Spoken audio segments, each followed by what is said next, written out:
कि यूं ही कट जाएगा सफ़र साथ चलने से, कि मंजिल आएगी नज़र साथ चलने से। दोस्तों, आपका और हमारा मैथ के साथ सुहाना सफ़र यूं ही चलता रहेगा। इसी सिलसिले में आज की वीडियो में, आज की क्लास में हम वर्ग और वर्गमूल यानी कि स्क्वायर एंड स्क्वायर रूट के 6.3 एक्सरसाइज को बहुत ही मज़ेदार तरीके से आज की वीडियो में समझने वाले हैं। तो वीडियो के साथ एंड तक तो बनेंगे आप। उससे पहले वीडियो को लाइक मेरे लिए, शेयरिंग अपने दोस्तों के लिए और अपने लिए चैनल को सब्सक्राइब कर लो। नीचे लाल बटन दबाकर घंटा ज़रूर दबा देना ताकि इन फ्यूचर भी आपके पास सारी वीडियोज हमारी आती रहेंगी। सबसे पहले हम इस एक्सरसाइज के पहले प्रश्न को पढ़ लेते हैं, समझ लेते हैं। निम्न संख्याओं के वर्गमूल ज्ञात करने में इकाई अंक की क्या संभावना है। सवाल को समझने से पहले आपको, क्योंकि हम यहाँ पे वर्गमूल निकालेंगे, तो सबसे पहले थोड़ा सा हम प्रश्न को समझें। उससे पहले आपको बेसिक चीज़ समझ आनी चाहिए, वर्ग और वर्गमूल। ये इस चैप्टर का हमारा मेन थीम है, वर्ग और वर्गमूल। वर्ग को हम पढ़ चुके हैं 6.1 और 2 में, इसलिए आप इस वीडियो के बाद 6.1 और 2 को ज़रूर देख लेना। इसी वीडियो के डिस्क्रिप्शन में, साथ में प्लेलिस्ट में भी मैं उन दोनों वीडियो को डाल दूंगा। आज हम वर्गमूल पढ़ेंगे। अब सबसे पहले मैं वर्ग और वर्गमूल में अंतर और समझ हमारी बननी चाहिए। तो आइए, मैंने यहाँ पर एक टेबल आपको बना के दिया हुआ है ताकि टाइम हमारा ज़्यादा ना लगे। हम वर्ग और वर्गमूल को समझते हैं। थोड़ा सा बेसिक चीज़, वर्ग का मतलब होता है जब उसी संख्या को उसी संख्या से गुणा करके निकलेगा, तो वर्ग का मतलब होता है उसी संख्या, यानी कि कोई भी संख्या को जब हम उसी संख्या से गुणा करते हैं तो जो निकलता है वो हमारा होता है वर्ग। इसका मतलब 2 का अगर हम वर्ग पूछेंगे तो 2 का वर्ग क्या होगा, 4 होगा। इसी तरह से अगर हम 3 का वर्ग पूछेंगे तो क्या हो गया, 3 तिया 9। क्लियर। अब ये तो था वर्ग। अब हमें आना वर्गमूल, वापस आना है। हमें संख्या ये वाली दे रखी होगी, हमें निकालना है ये वाला। 4 का वर्गमूल क्या होगा, तो 4 का वर्गमूल होगा 2। मूल मतलब जड़, है ना। तो आप ये मान के चलिए कि वर्गमूल का मतलब होता है जड़ और वर्ग का मतलब होता है फल, है ना। तो फल ऊपर लगता है, फल बड़ा होता है। वर्गमूल जड़ छोटा होता है, मतलब नीचे होता है। तो 2 का वर्ग 4, 2 का वर्ग 4 और 4 का वर्गमूल 2। ठीक।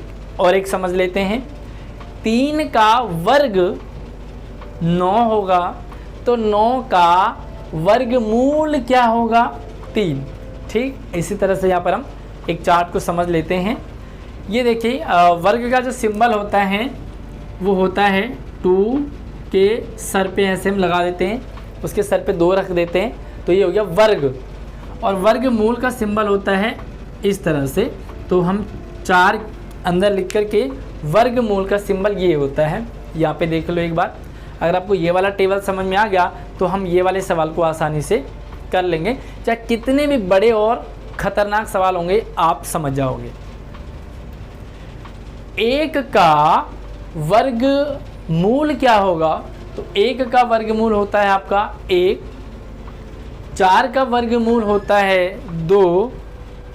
9 का वर्गमूल होगा 3। 16 का वर्गमूल होगा 4। और अगर हम कहें 4 का वर्ग क्या होगा, तो 4 का वर्ग 16 होगा। 25 का वर्गमूल क्या होगा, तो 25 का वर्गमूल 5 होता है। 36 का 6 होगा वर्गमूल। 49 का 7 वर्गमूल होगा। इसी तरह से 64 का 8, 81 का 9 और 100 का वर्गमूल 10 होगा। ठीक। ये तो आपको समझ में आ गया वर्ग और वर्गमूल। बस अगर आपको ये वाला कॉन्सेप्ट समझ में आ गया तो अब हम सवाल की तरफ बढ़ते हैं। आई होप आप आराम से और ध्यान से फोकस करते हुए यहाँ तक समझ रहे होंगे। अब हम यहाँ आएंगे।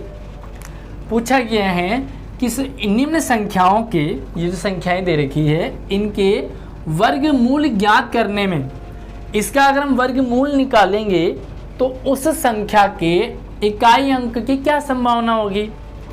तो वर्गमूल निकालने का सिंपल सा जो टेक्निक होता है, अगर हमें शॉर्ट में निकालना है तो इकाई अंक को ही देखेंगे हम।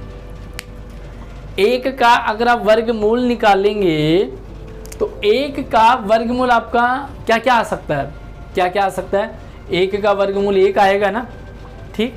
चलिए देखते हैं, ये हमारा एक है इकाई में, तो एक का वर्गमूल एक आएगा। आगे हम देखेंगे इन संख्याओं में एक और कहाँ आ रहा है, तो हम देखेंगे 81 में भी 8 के बाद 1 यानी कि एक आ रहा है, तो इसका हम क्या लिखेंगे 9। मतलब अगर इकाई अंक में एक है, उसका वर्गमूल निकालेंगे तो या तो इकाई में एक आ सकता है या इकाई में 9 आ सकता है, या 9 आ सकता है, ठीक है। इसी तरह से अगर हम देखेंगे 6, क्या देखेंगे 6 देखेंगे, तो चले यहाँ पर हम 6 लिख लेते हैं। और 6 के, क्योंकि इकाई वाला अंक देखना, हमें सारा नहीं देखना, हमें सारे वाले माथे में पढ़ना ही नहीं है, पचड़े में, सिंपल सा 6। तो देखिए इनमें से 6 कहाँ कहाँ दिख रहा है आपको। एक तो दिख रहा है आपको 6 16 में, है ना, तो 16 में 6 दिख रहा है, तो वर्गमूल में क्या संभावना हो सकती है, 4 की होगी। तो 6 का एक होता है 4, और देखो 6 कहाँ कहाँ आ रहा है, 36 में आ रहा है, तो 36 के आगे लिखा हुआ वर्गमूल में 6, तो ये आ जाएगा 6। मतलब अगर इकाई का अंक 6 है तो वर्गमूल निकालेंगे तो या तो इकाई के अंक में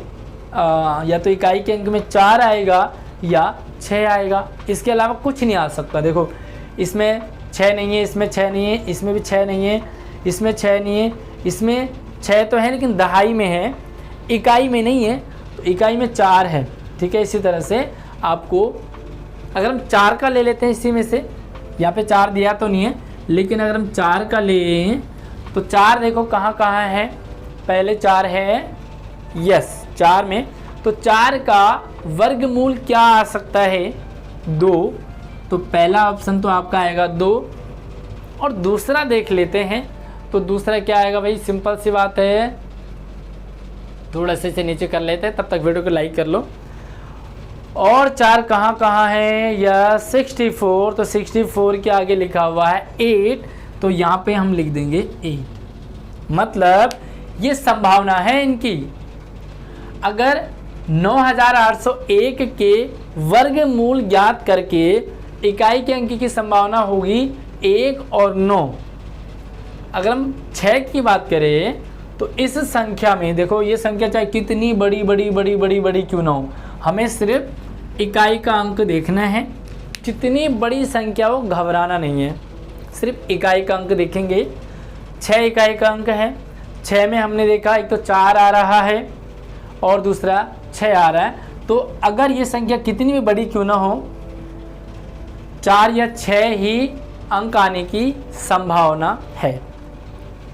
इसी तरह से 5 की बात करें तो 5 देख लो भाई कहाँ कहाँ है, देखो 5 है कहाँ, 25 में है और बाकी कहीं 5 नहीं है, तो 5 का सिर्फ 5 ही होगा।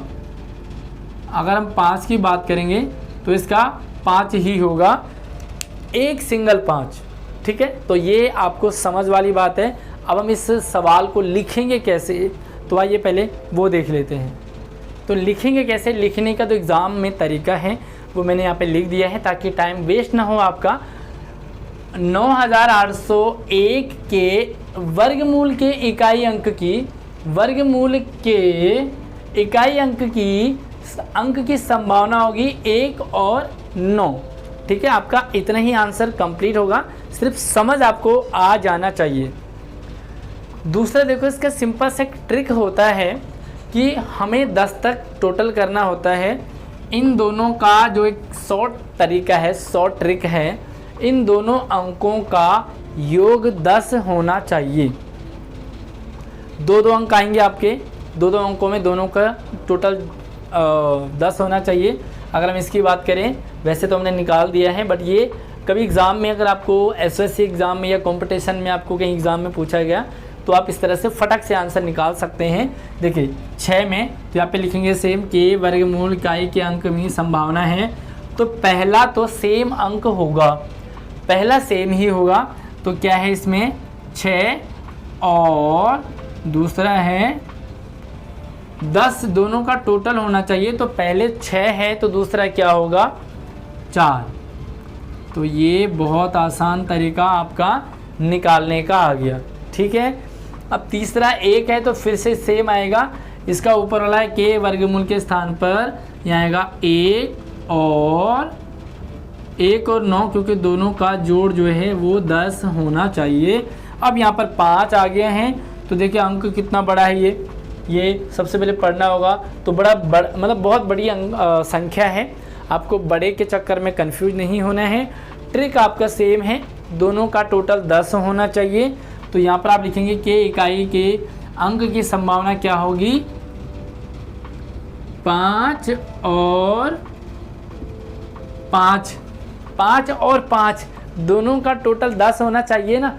तो 5 और 5 को 10 होगा, लेकिन 5 एक ही संख्या है, इसलिए आप सिर्फ और सिर्फ क्या लिखेंगे 5 है, ठीक है।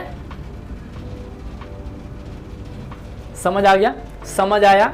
एक और संख्या मैं आपको दे रहा हूँ, इसको आपको बताना है। ये एग्जाम्पल के लिए मैंने यहाँ पे लिख दिया 1 2 3 4 5 6 7 8 9 2। अब मैंने इतना बड़ा एक अंक संख्या दे दी मैंने, इतनी बड़ी। अब मैंने ये कहा कि इन दोनों के इकाई अंक की संभावना क्या होगी, तो ये मुझे आप कमेंट सेक्शन में बताएंगे।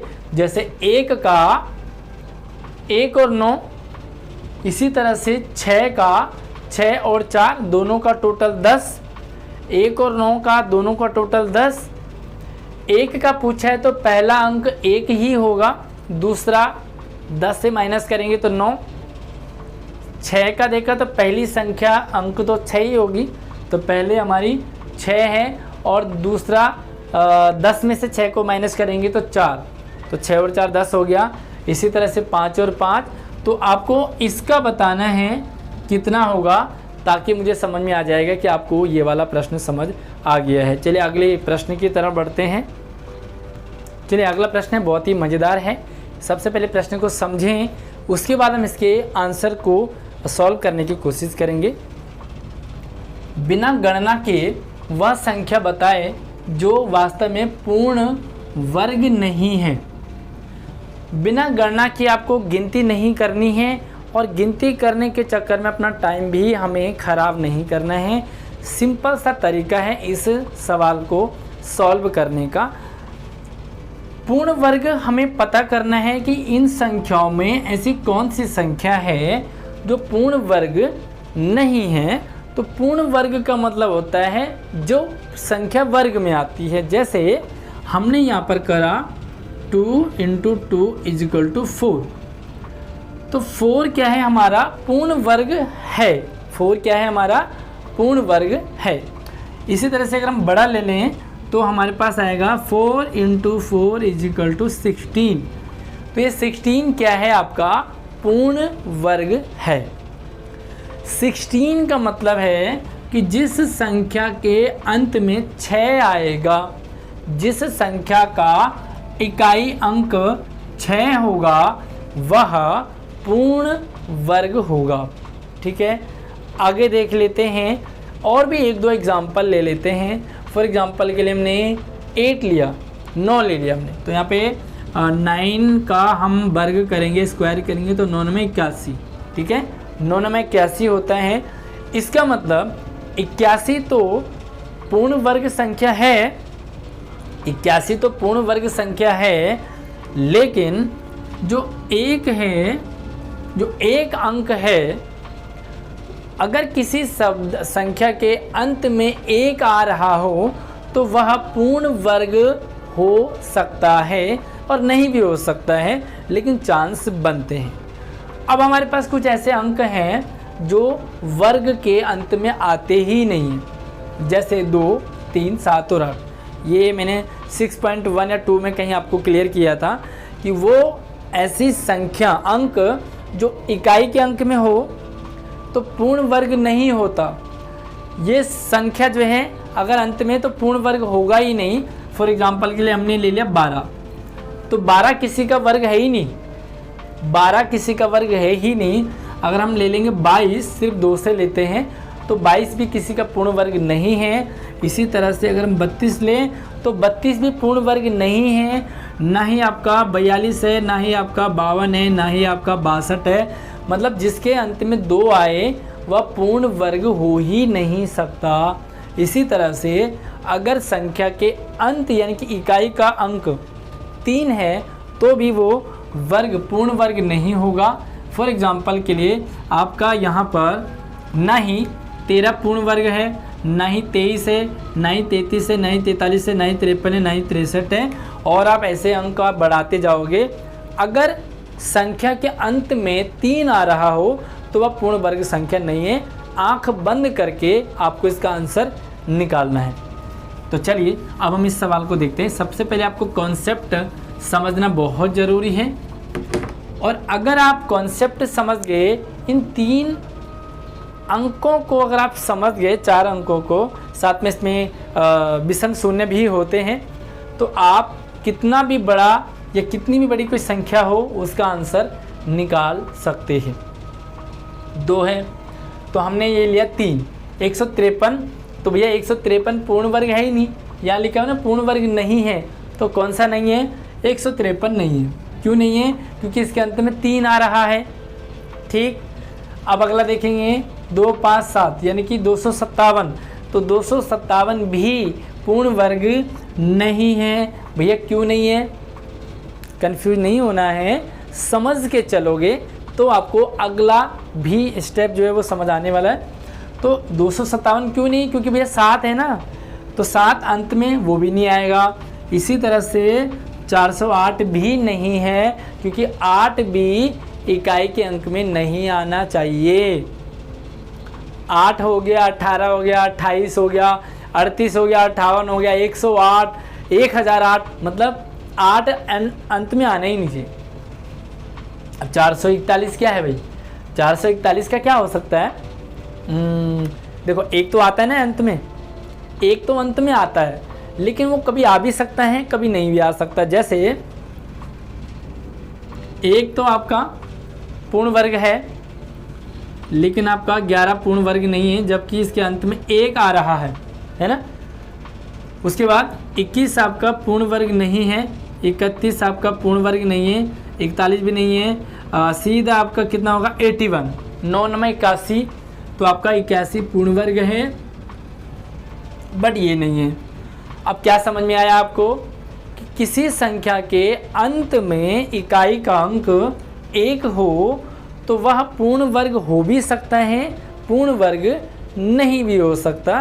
तो आइए हम इसे लिखेंगे कैसे, मैं एक बार आपको दिखा देता हूँ। तो ये मैंने लिखने का, आंसर लिखने का तरीका आपको बता दिया है। एक बार मैं इसे देख लेता हूँ।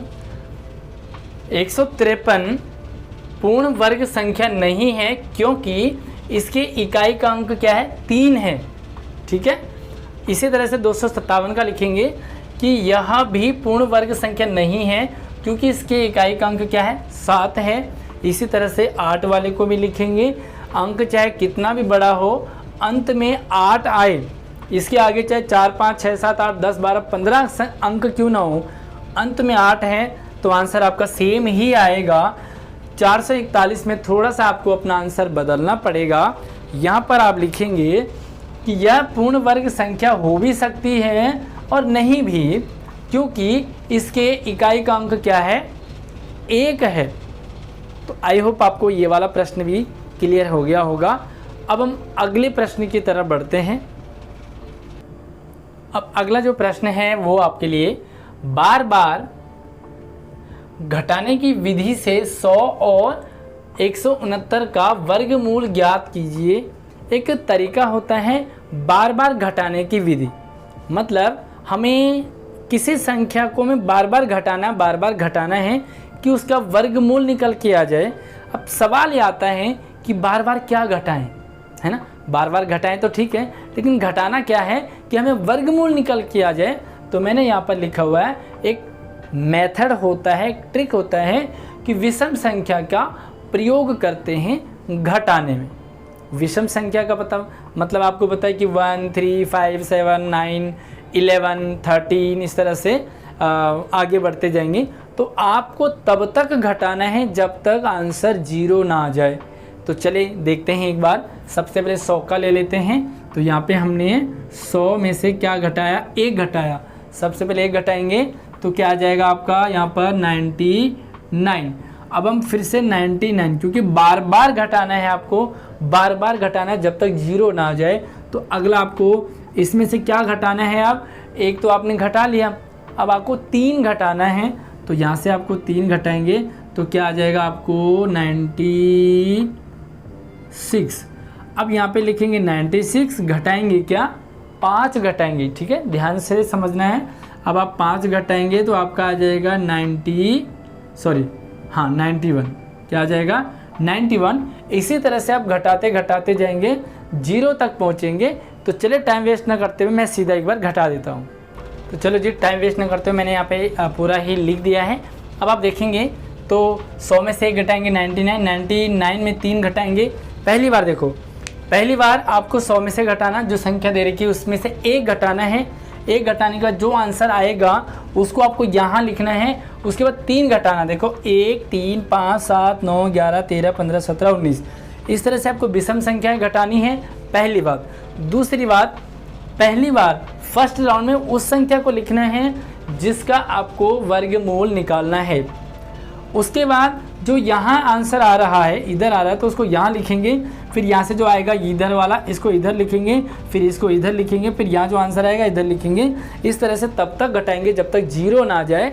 तो लास्ट में हमारा बचा 36 में से 17 घटाए तो 19, और 19 में से 19 घटाए तो हमारा बचा 0। अभी हमारा आंसर हुआ नहीं है। अब हमें क्या करना है, इन्हें जोड़ना है। कितनी बार हमने घटाया, बार बार घटा करके कितनी बार घटाया, 1, 2, 3, 4, 5, 6, 7, 8, 9, 10। कितनी बार घटाया, 10 बार घटाया। तो हम ये कह सकते हैं कि 100 का वर्गमूल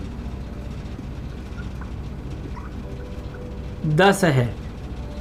ठीक है, किस विधि से, बार बार घटाने की विधि से 100 का वर्गमूल 10 है। क्लियर हो गया। अब हम इसी तरह से दूसरे को भी करते हैं, 69 को भी सेम एक बार ऐसे कर लेते हैं। तो मैं एक बार ब्लैक बोर्ड इस पे बोर्ड पे पूरा लिख देता हूँ ताकि हमारा टाइम वेस्ट ना हो। हमें ज़्यादा टाइम समझने में लगाना है, क्योंकि एक बार हमें समझ आ जाए तो बाकी पुताई उताई तो हम कर लेंगे, क्योंकि यहाँ पुताई करना इम्पोर्टेंट है। बाकी ब्लैक बोर्ड कॉपियाँ तो ना जाने कितनी भरते हैं, और फिर जो कॉपी है ना वो मूंगफली खाने के काम आता है, या तो छोटे बच्चों की हाँ वो साफ करने के लिए आता है। तो चलिए देखते हैं एक बार। चलिए जी, पूरा मैंने यहाँ पर लिख दिया है। अब हमें पूरा फोकस करना है समझने में। सबसे पहले 169 का हमने बार बार घटाना था वर्गमूल निकालने के लिए। विषम संख्याएं घटाएंगे, 169 से 1 घटाया तो 168 आया। जो बचेगा उसको हम फिर से यहाँ लिखेंगे 168 में से हमने 3 को घटाया तो मिला हमें 165, और 165 को फिर से हमने यहाँ से इधर लिख दिया। 165 में 5 घटाएंगे, यानी कि 1 के बाद 3, 5, 7, 9, 11, 13, 15, 17, 19, 21, 23 और 25। इस तरह से हमें विषम संख्याएं घटानी हैं। और आप एंड में देखोगे जैसे घटाते घटाते जाओगे। इसे आप स्क्रीनशॉट ले लो ताकि आप बाद में से समझोगे। तो बाद में घटाने के बाद आपको क्या निकला, 48 में से 23 घटाया तो 25 निकला, और 25 में से 25 घटाया तो 0 निकला। यानी कि लास्ट हमारा आंसर 0 आना चाहिए। अब 0 तो हमारा आंसर आ गया। अब हमें वर्गमूल कैसे निकालना है, तो फिर से हमें जितनी बार घटाया है उसे हमें टोटल करना है। कर लेते हैं एक बार। 1, 2, 3, 4, 5, 6, 7, 8, 9, 10, 11, 12, 13। कितनी बार घटाया हमें, 13 बार। तो हम लिखेंगे 1, 6, 9 का वर्गमूल कितना है, 13 है। पूरा आंसर लिखेंगे। बार बार घटाने की विधि से 169 का वर्गमूल 13 आएगा या 13 आया। आई होप आपको बार बार घटाने की विधि समझ में आई और कैसे आपको इसका आंसर निकालना है वो भी समझ आया। अब मैं आपको एक और ऑप्शन देता हूँ, एक और सवाल देता हूँ जो आपको खुद करना है, उसका आंसर आपको मुझे कमेंट में बताना है। तो देखते हैं क्या मैं यहाँ पे लिखता हूँ आपको। पहले हमारा 69 था, अब मैंने यहाँ पे 196 कर दिया। तो आपको ये खुद सॉल्व करना है कि बार बार घटाने की विधि से आपको 196 का वर्गमूल बताना है, कितना आया मुझे कमेंट सेक्शन में ज़रूर बताएं। और जब कमेंट सेक्शन में लिखें तो पूरा प्रॉपर लिखें कि बार बार घटाने की विधि से 169 का वर्गमूल इतना आया जितना आपका आंसर आ रहा है। बाकी और बच्चों के भी कमेंट देखें कि किसका कितना आ रहा है, सही है या गलत है। आप आपस में एक बार बाकी बच्चों के साथ ज़रूर आप डिस्कशन करेंगे। अगला प्रश्न देखते हैं, बहुत ही आसान है लेकिन थोड़ा सा आपको ध्यान देना पड़ेगा। चौथा सवाल है कि अभाज्य गुणनखंड विधि द्वारा, अभाज्य गुणनखंड विधि द्वारा निम्न संख्याओं का हमें वर्गमूल निकालना है। एक संख्या, दो संख्या और तीन संख्या आपको दे रखी हैं। विधि कौन सी है? अभाज्य गुणनखंड विधि। ये अभाज्य गुणनखंड विधि क्या है? तो सबसे पहले हमें अभाज्य संख्या देखनी है। अभाज्य संख्या कौन सी है? तो ये मैंने यहाँ पे अभाज्य संख्या लिख दी है ताकि आपको ईजी रहेगा। अभाज्य संख्या कौन होती है? या तो उसमें उसी का भाग जाता है, जैसे हमें 2 है, या तो 1 का भाग जाएगा या उसी संख्या का भाग जाएगा। तो अभाज्य संख्या कौन सी है? 2, 3, 5, 7, 11, 13, 17, 19, 23, 29 और भी बहुत सारी हैं। ठीक है, तो अब गुणनखंड करने के लिए क्या करते हैं? सबसे पहले हमने यहाँ पे लिख दिया 729 और हम इस तरह से लाइन खींचते हैं। ध्यान से समझिए आप क्या करना है आपको और कैसे करना है। उसके बाद सबसे पहले हम उस संख्या से भाग देते हैं यहाँ पे 2 से। सबसे पहले हम छोटी संख्या से देखते हैं कि क्या छोटी संख्या से भाग जा रहा है। अगर जा रहा है तो ठीक है, नहीं तो हम अगली संख्या लेते हैं। लेकिन जब हम 2 से हमने देखा तो इसके अंत में 9 है, तो 2 से तो उसी संख्या में भाग जाता है जो सम संख्या होगी, जैसे 2 दूना 4 दूना 6, 8, 10, 12 है ना। तो ये सम संख्या में जाएगा, विषम में नहीं। तो विषम है, ये 2 का जाएगा नहीं। अब हम 3 का देखते हैं, 3 का भाग जाएगा कि नहीं। 3 का भाग चेक करने के लिए एक छोटा सा ट्रिक है, उसका यूज़ करेंगे। इन तीनों संख्याओं को जोड़ करके क्या 3 की टेबल में आ रहा है? तो देखेंगे 7 और 2 9 और 9 18। कितना हो गया? 18 हो गया। तो 18 3 की टेबल में आता है ना, 6 3 18। तो इसका मतलब ये आपका आएगा। तो हम यहाँ पे लिख देंगे 3 और 3 का भाग इसमें देंगे तो 3 दूना हो गया 6। ठीक है, 3 दूना 6 हो गया। उसके बाद एक बचा 12, तो 3 चौक 12 और 3 3 9। ठीक है, ये किस तरह से एक बार फिर से देखो कैसे किया। 3 का सबसे पहले 7 में भाग देना है, तो 3 का भाग 7 में दिया तो 3 दूना 6 हो गया 2, एक बचा, एक अगले के साथ जोड़ दिया, अगला बन गया 12। 12 में हमने 3 का भाग दिया तो 4 बार पूरा चला गया। फिर 9 बचा, 9 में 3 दिया, 9 हमारा पूरा हो गया। अब हम देखते हैं क्या इसमें हमारा 3 का भाग जाएगा। फिर से तीनों को जोड़ते हैं, 4 और 2 6 और 3 9। इसका मतलब 3 का भाग यहाँ भी चला जाएगा। तो चलिए एक बार देखते हैं। और हमने 3 का कर दिया 8, क्या कर दिया 8 ये 24 हो गया ना, और यहाँ पे हो गया 3 एकम 3। तो सिंपल सा हो गया। अब फिर से देखेंगे क्या इसमें भाग जाता है कि नहीं। तो हमने फिर से सेम विधि यहाँ पर भी देखी और हमने क्या कर दिया 8 और 1 9 आ रहा है। अगर आपको दिखने में प्रॉब्लम आ रही है, थोड़ा सा ये लाइटिंग चमक रही है, तो आप जो है थोड़ा सा जो मैं बोल रहा हूँ वो भी आप समझ लीजिए। ठीक है, अब यहाँ पे 81 है तो फिर से हम यहाँ पे 81 का 3 से करेंगे। तो हमने यहाँ पे लिख दिया 3 और 3 दूना होता है 6, बचा 2 बचा, इधर 21 में बन गया तो 7 ये हो गया 21। अब बन गया 27। फिर से 27 में भी 3 का भाग जाएगा क्योंकि 7 और 2 9 होता है। तो हमने 27 में 3 का भाग दिया तो कितनी बार गया 9 3 27। फिर से 3 का भाग दिया तो 3 3 9। फिर से 3 का भाग दिया तो 1 आया, यानी कि लास्ट में हमारा 1 आना चाहिए। सबसे एंड में हमारा 1 आना चाहिए। तो यहाँ पर देखो 1 आंसर आ गया। इसका मतलब 1 2 3 4 5 6। अब हम जब गुणनखंड करते हैं तो इसका एक सूत्र होता है, एक नियम होता है।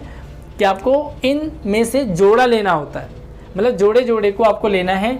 तो जोड़े का मतलब इन दो को ले लिया आपने, इन दो को ले लिया और इन दो को ले लिया। तो क्या करेंगे आप, इन दो को आपने एक पेयर बना दिया, इन दोनों का एक पेयर बन गया और इन दोनों का एक पेयर बन गया।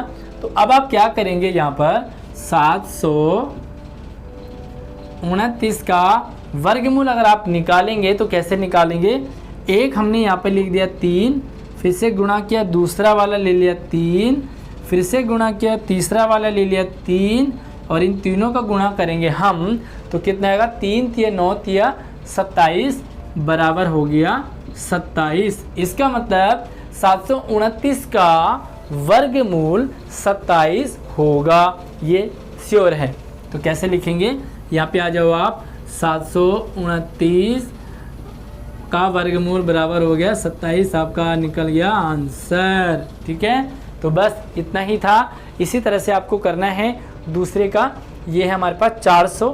तो आइए देखते हैं 400 का कैसे होगा। एक बार से यहाँ से मैं इसे साफ कर लेता हूँ ताकि आपको प्रॉपर यहाँ से दिख जाए। तो जो मैं लिखता जा रहा हूँ, मिटाता जा रहा हूँ, उसे आप ज़रूर नोट कर लें। और ये बीच में इधर चमक रहा है तो मैं बीच में ले आता हूँ। अब हमने यहाँ पे कर दिया 400।